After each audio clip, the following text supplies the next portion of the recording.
Antes de empezar la historia, recuerda suscribirte y dejar tu like. Cuando lleguemos a 1000 suscriptores habrá un vídeo especial. Ahora sí, vamos con la historia. El salón del Consejo Galáctico estaba cubierto de un silencio denso, como si incluso el vacío entre las estrellas contuviera la respiración. Miles de razas, algunas hechas de carne, otras de luz o de metal líquido, se reunían en torno a la gran cámara circular. En el centro flotaba una esfera translúcida, proyectando un planeta azul y verde que giraba lentamente sobre su eje. La imagen era hermosa, casi hipnótica, pero los que estaban presentes no contemplaban belleza, sino amenaza. El alto archivista, un ser con tentáculos recubiertos de placas cristalinas, tomó la palabra con una voz que resonaba como un coro de cuchillas. Miembros del Consejo, dijo. Hemos concluido la evaluación de este mundo conocido como Tierra. Y aunque muchos pensaban que era un planeta de clase media, lo cierto es que los datos son perturbadores. En la esfera, las imágenes cambiaron. Tormentas gigantescas, volcanes en erupción, océanos embravecidos, desiertos inclementes, glaciares que podían tragarse ciudades enteras. El público alienígena se estremeció. La clasificación oficial es clara, continuó el archivista. La Tierra es un mundo de la muerte clase 13.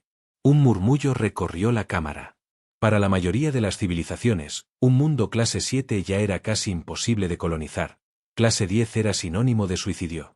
Clase 13 estaba reservado para planetas donde la vida misma era un error estadístico. El archivista hizo una pausa y la esfera mostró nuevas imágenes. Criaturas gigantescas con colmillos y garras, insectos capaces de devorar todo un bosque, microorganismos invisibles que podían liquidar a un organismo en cuestión de horas. Y, sin embargo, prosiguió el archivista, en medio de este infierno, existe una especie que no solo ha sobrevivido, sino que ha prosperado. La proyección se acercó a los humanos. Se mostraron imágenes de ciudades brillando en la noche, máquinas cruzando los cielos, submarinos descendiendo a las profundidades. Luego, escenas de guerras, explosiones nucleares, armas biológicas, campos de batalla cubiertos de humo y gritos. Los llaman humanos, dijo el archivista. Son frágiles en apariencia, huesos de calcio, tejidos blandos. Carecen de caparazones, de venenos naturales, de habilidades telepáticas o escudos biológicos. Según toda lógica, deberían estar extintos desde hace milenios.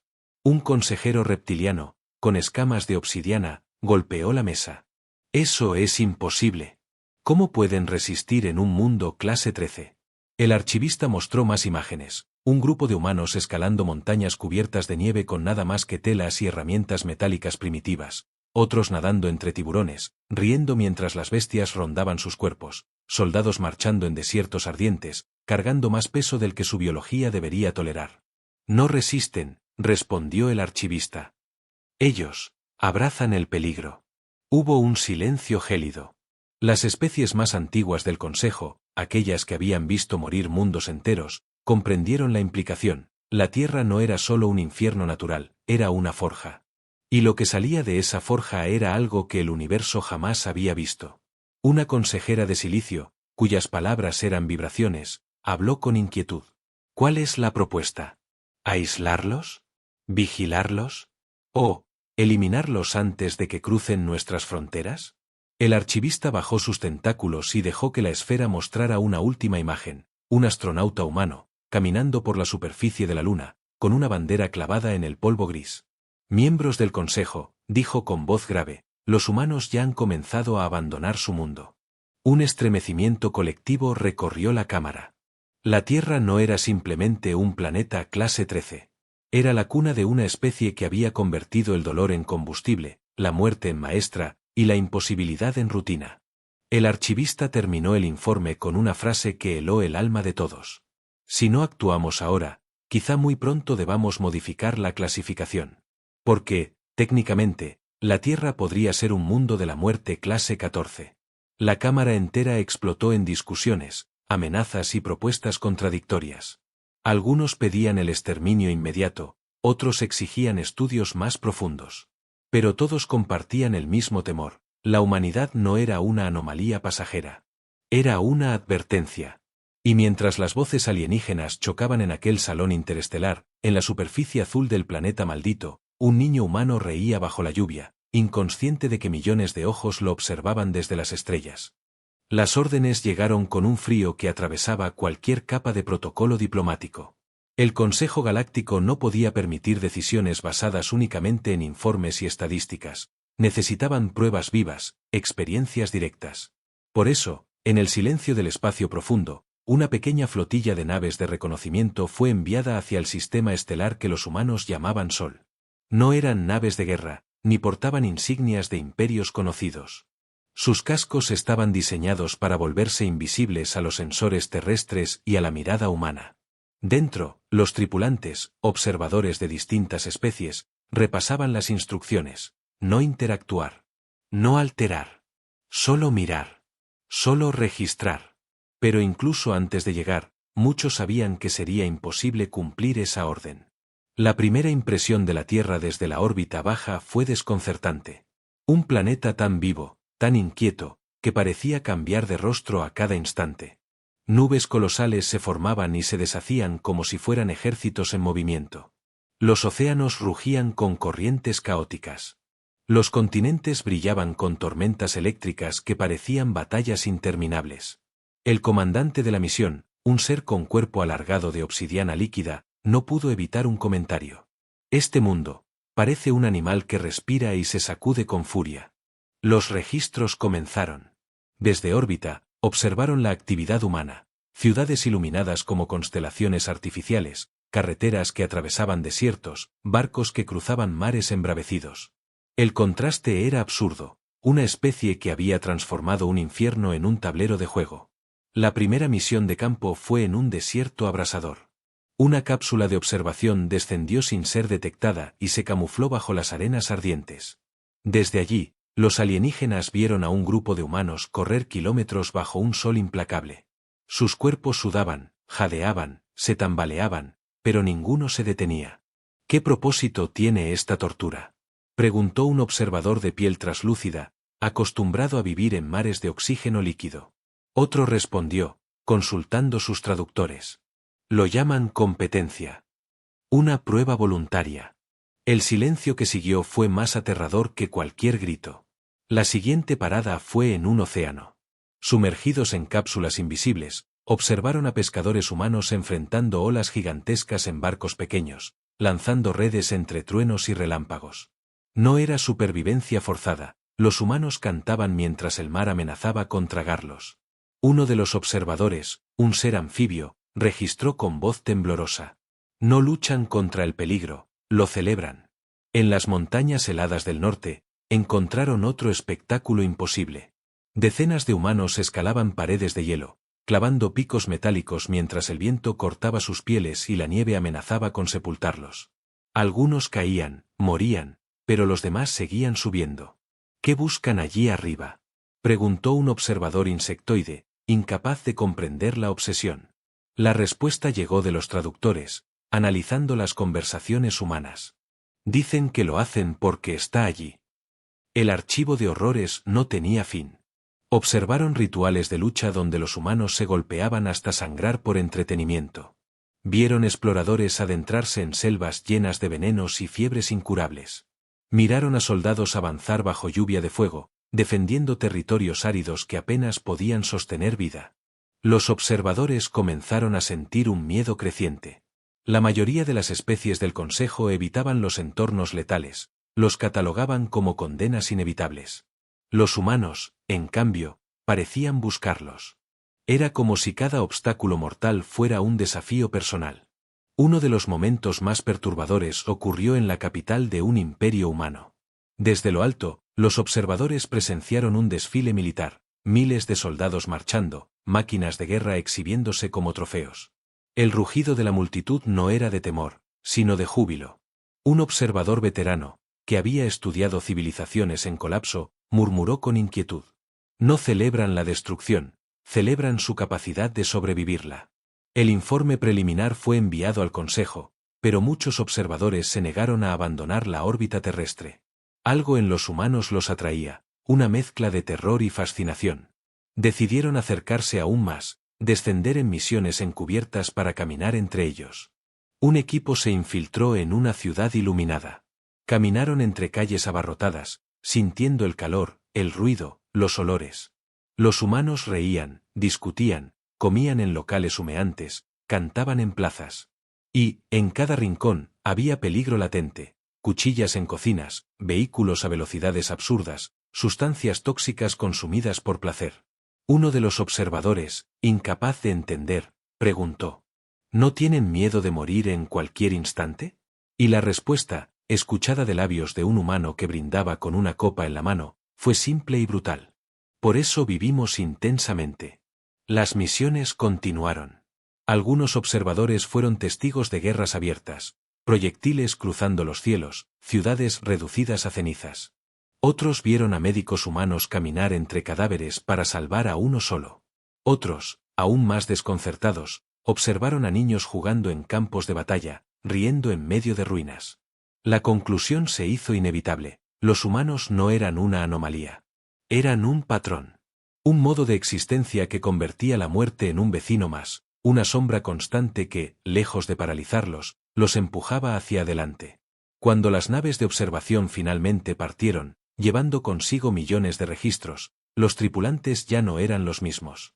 Sus mentes cargaban con una revelación imposible de borrar. La Tierra no era un mundo donde la vida había sobrevivido contra toda probabilidad.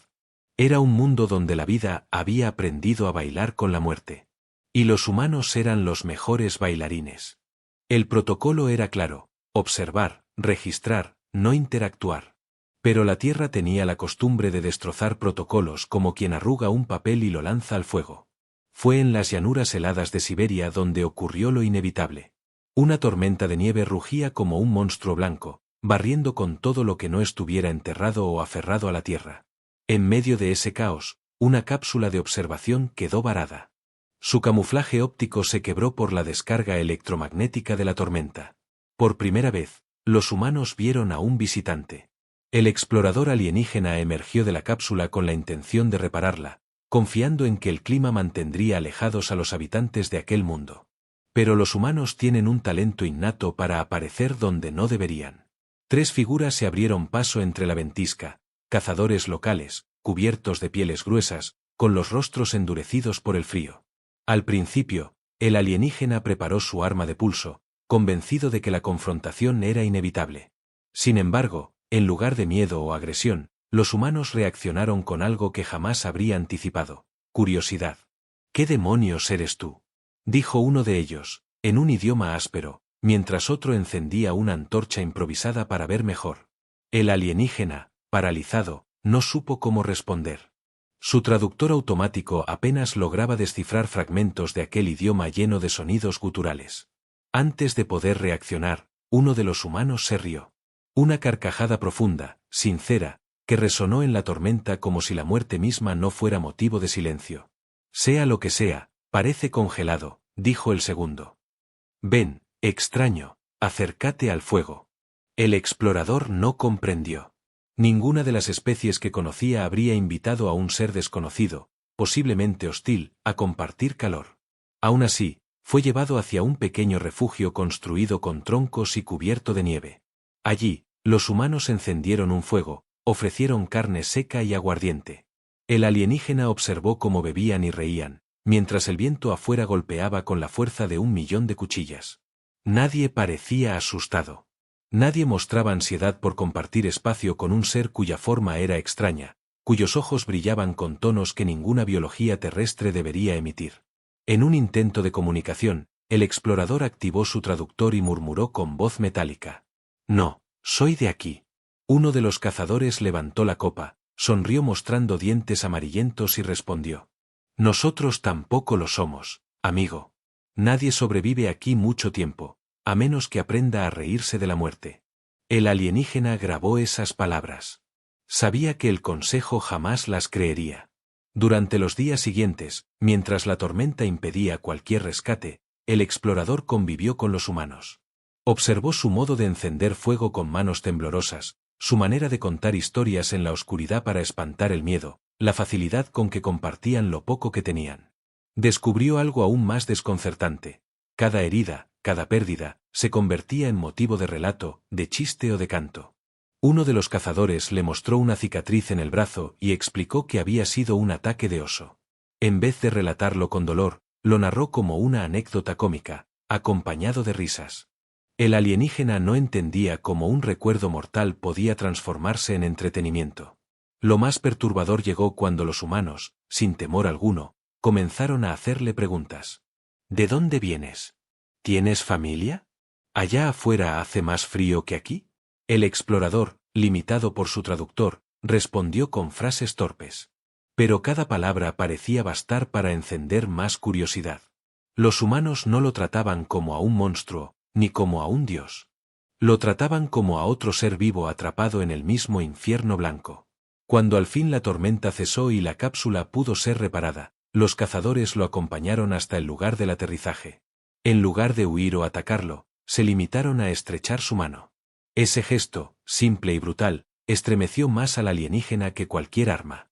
Antes de partir, uno de los humanos dijo algo que el traductor registró con claridad. Si sobrevives a la Tierra, sobrevives a cualquier lugar.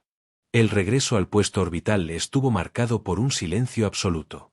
El explorador sabía que su misión había fracasado según los protocolos, había interactuado, había revelado su presencia. Pero en otro nivel, había descubierto algo que ningún informe podía describir. La humanidad no temía a lo desconocido, lo acogía. Cuando relató la experiencia a los demás observadores, hubo incredulidad y temor. Algunos pensaban que los humanos eran demasiado ingenuos, que esa hospitalidad escondía una trampa evolutiva. Otros comprendieron la verdad. Esa confianza temeraria era lo que les permitía sobrevivir en un planeta que debía haberlos exterminado hace milenios. El explorador terminó su informe con una frase que dejó helados a todos los presentes en la nave. No sé si la Tierra es un mundo de la muerte clase 13 o 14. Lo que sé es que, para los humanos, cada día es una invitación a la muerte, y ellos contestan con una carcajada. En la superficie del planeta azul, los cazadores siguieron con su vida, sin saber que su encuentro casual había encendido una alarma en el corazón de la galaxia. Y en los registros del Consejo, por primera vez, apareció la duda. ¿Era la humanidad un accidente biológico, o una fuerza naciente que el universo aún no sabía cómo enfrentar? El salón del Consejo se encontraba iluminado por un resplandor frío, proyectado desde los anillos de una estrella lejana. Era un espacio inmenso, tallado en roca flotante, donde las voces de cientos de especies se entrelazaban como ecos antiguos. Allí se habían decidido guerras, alianzas y condenas de mundos enteros. Pero esa sesión prometía superar todo lo imaginable. En el centro, flotaba la imagen tridimensional de la Tierra. Rotaba lentamente, mostrando nubes, océanos y continentes que palpitaban con vida. Para muchos, era hermoso. Para otros, un monstruo disfrazado de joya. El alto archivista abrió la sesión con voz solemne. Miembros del Consejo, recibimos los informes de los observadores silenciosos. Y lo que han traído de regreso, no es un simple registro. Es un desafío a la lógica misma de nuestra existencia. La esfera comenzó a proyectar escenas grabadas, humanos corriendo bajo soles ardientes, pescadores cantando en mares furiosos, soldados caminando entre ruinas en llamas. Luego, el encuentro en Siberia. 3 humanos compartiendo fuego y risas con un explorador alienígena. Los murmullos se transformaron en rugidos. Algunos consejeros golpeaban las mesas, otros agitaban apéndices o destellos de energía. Son un peligro, bramó un embajador reptiliano con voz de trueno. Una especie que celebra la muerte acabará contagiando su locura al resto de la galaxia. Debemos exterminarlos antes de que crucen nuestras fronteras. Una representante de una especie etérea respondió con calma. ¿Exterminarlos? ¿Acaso no comprendes lo que hemos visto? Han sobrevivido a condiciones que aniquilarían a cualquier otra forma de vida. No son una plaga, son una lección. El debate se encendió. Unos pedían aislamiento total, colocar barreras alrededor del sistema solar, prohibir cualquier contacto. Otros exigían investigación, estudiar a los humanos, diseccionar su biología, comprender qué los hacía tan resistentes. Un tercer grupo clamaba por la guerra preventiva. El comandante de los observadores, aún marcado por su encuentro con los cazadores siberianos, pidió la palabra. Su voz resonó con gravedad. He estado entre ellos. No me atacaron. No me temieron. Compartieron conmigo lo poco que tenían en medio de la tormenta. Escuchen bien, para los humanos, la muerte no es un final. Es un compañero de viaje. Y contra eso, no existe estrategia. El silencio se extendió como un veneno lento. Fue entonces cuando uno de los sabios más antiguos, un ente compuesto de miles de voces, solicitó presentar los nuevos cálculos. Durante siglos, dijo con un tono que era a la vez un susurro y un rugido, clasificamos mundos de acuerdo a su letalidad. El máximo registrado era clase 13.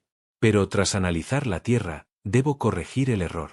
La esfera cambió, mostrando desastres simultáneos, terremotos, huracanes, incendios forestales, plagas. Luego, sobre esas catástrofes, la imagen de humanos que construían ciudades, que reían, que nacían y crecían. La Tierra es oficialmente el primer mundo de la muerte clase 14. El impacto fue inmediato. Algunos consejeros gritaron horrorizados. Otros se levantaron de sus asientos como si fueran a huir de una amenaza tangible. El número resonaba como una sentencia. Clase 14 significaba un nivel de hostilidad natural tan absoluto, que la existencia de cualquier ser consciente allí era, literalmente, una imposibilidad estadística. Y, sin embargo, los humanos no solo existían. Avanzaban. El embajador de un imperio militar habló con dureza. Una especie que prospera en un mundo clase 14 no puede ser contenida. No podemos esperar a que crucen el espacio y traigan consigo su caos. Exterminio inmediato. La sala se estremeció con apoyo y con protestas. La representante etérea replicó.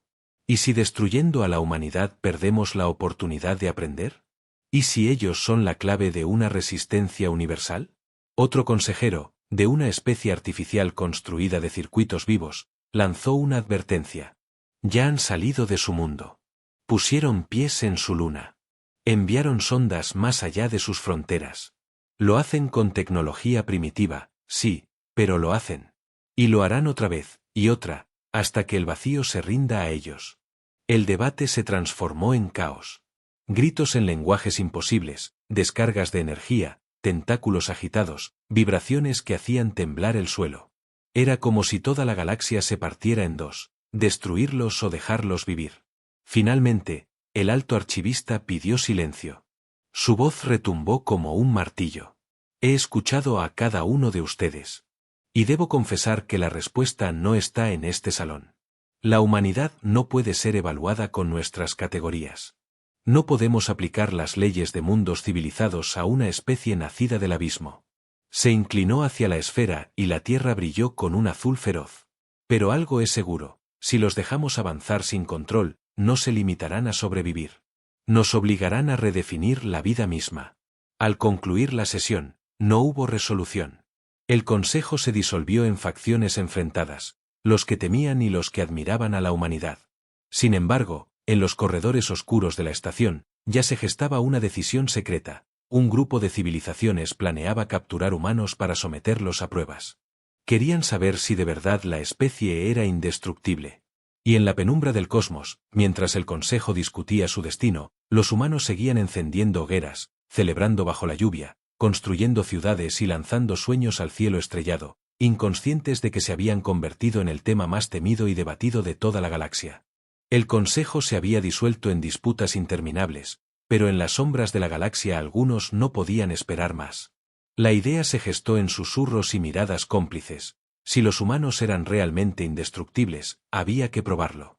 Y si no lo eran, había que desenmascarar el mito antes de que se convirtiera en amenaza. Así nació la Iniciativa Umbral, un proyecto clandestino patrocinado por varias especies que juraban actuar en nombre de la seguridad común. Su objetivo era simple y brutal: capturar humanos y someterlos a entornos diseñados para quebrar incluso a las formas de vida más resistentes conocidas. Las primeras abducciones fueron rápidas y silenciosas. Aldeas enteras ni siquiera notaron la desaparición de unos pocos. Un pescador en el Pacífico, un soldado en un campo de batalla olvidado, un niño en una ciudad abarrotada. Ninguno tuvo tiempo de gritar.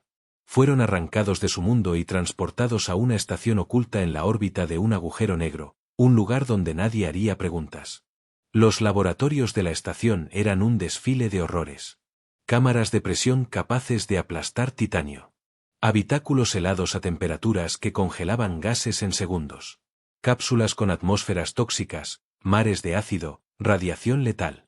Cada sala era una trampa imposible, construida para demostrar que la humanidad tenía un límite.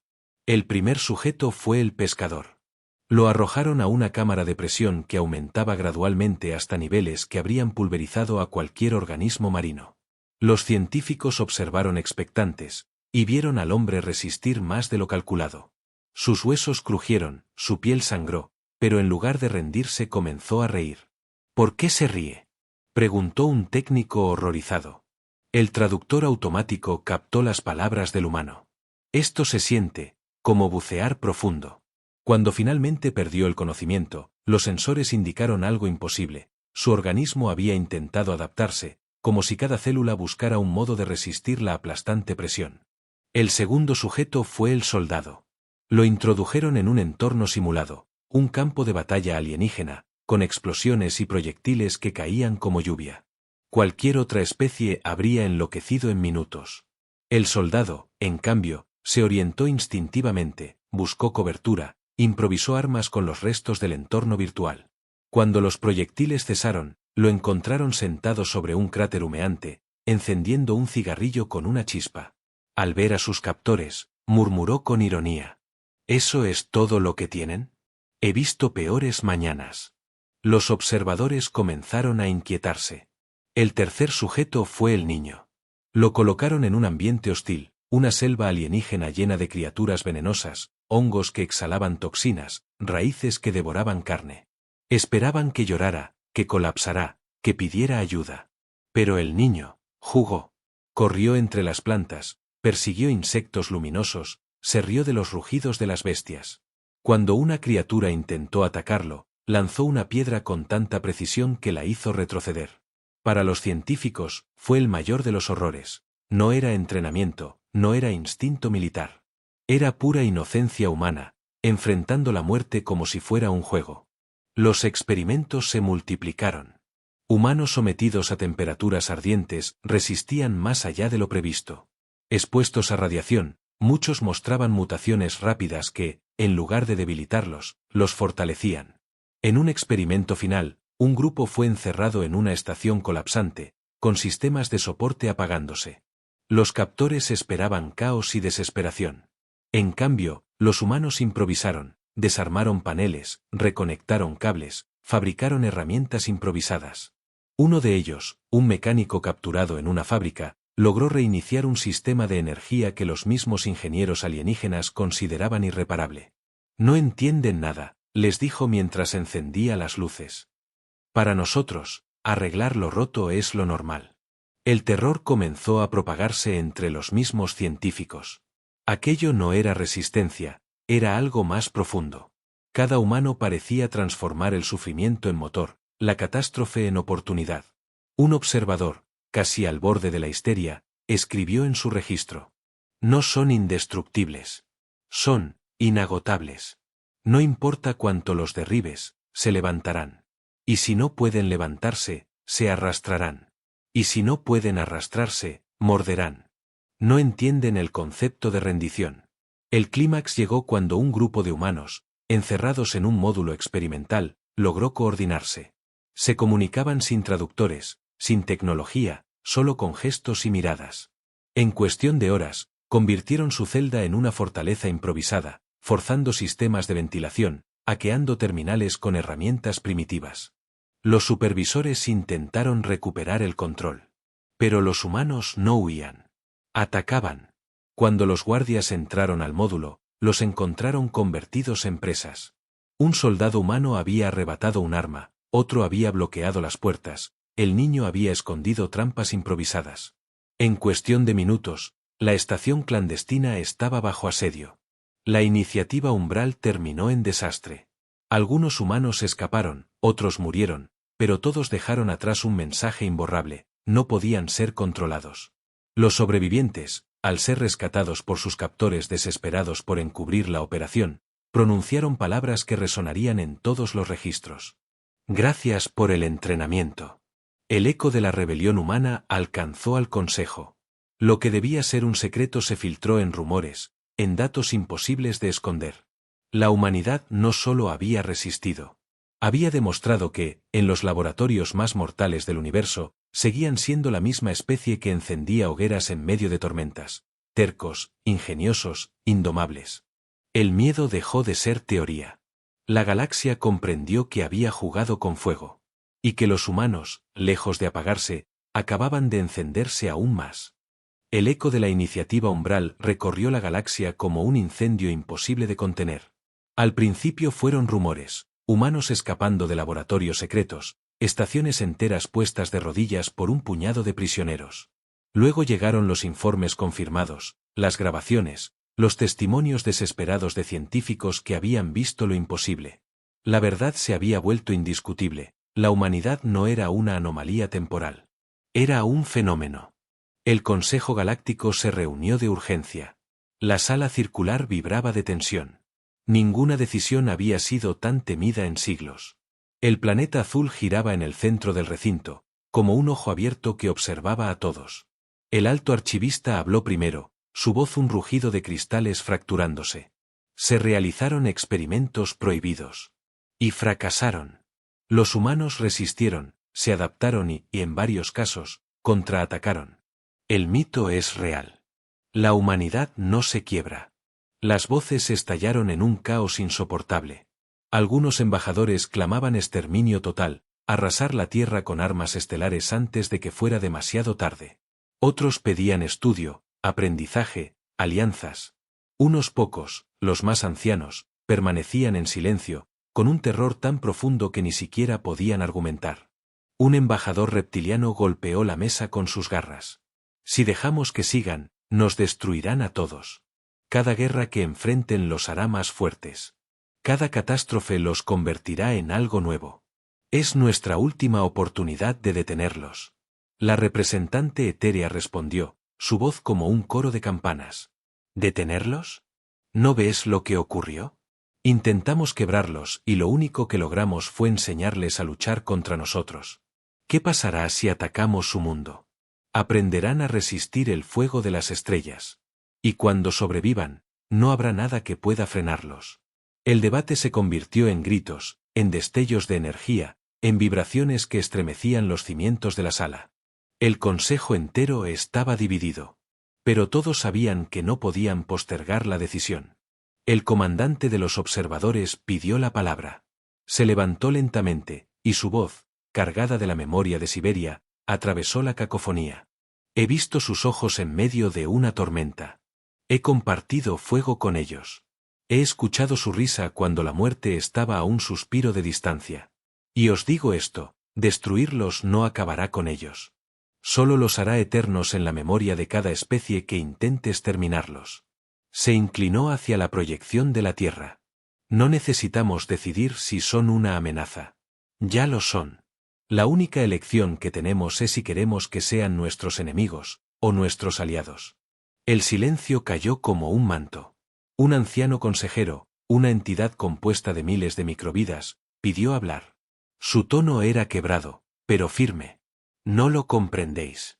La humanidad no conquista mundos. Ellos transforman la muerte en costumbre. Y todo aquel que los estudia, cambia. Si los destruimos, la galaxia recordará que tuvimos miedo. Si los dejamos crecer, la galaxia aprenderá a resistir. Finalmente, el alto archivista pronunció el veredicto. La Tierra se mantiene bajo observación. No habrá exterminio. No habrá aislamiento. Hemos visto lo suficiente para saber que nada de eso funcionaría. Que quede registrado. El planeta azul es oficialmente un mundo de la muerte clase 14, el único en toda nuestra historia. Y su especie dominante, los humanos, son reconocidos como una fuerza inevitable del cosmos. Los registros oficiales se cerraron con una frase que resonaría en los siglos venideros. Técnicamente, la Tierra es un mundo de la muerte clase 14. Pero para los humanos, es simplemente hogar. El consejo se dispersó con miedo, algunos con ira, otros con una curiosidad peligrosa. Pero el universo había cambiado. Mientras tanto, en la superficie de la Tierra, nadie sabía nada de debates galácticos ni de experimentos clandestinos. En un pueblo perdido, un anciano encendía una fogata. En una ciudad caótica, niños jugaban en las calles bajo un cielo contaminado. En un hospital abarrotado, una doctora luchaba por salvar a un paciente contra toda estadística. En una base espacial, un grupo de ingenieros calculaba la próxima misión hacia Marte. La humanidad seguía siendo lo que siempre había sido: testaruda, ruidosa, imposible de extinguir. Y en los confines del cosmos, las civilizaciones más antiguas comprendieron una verdad que los llenó de un temor reverencial. No eran los humanos quienes debían temer al universo.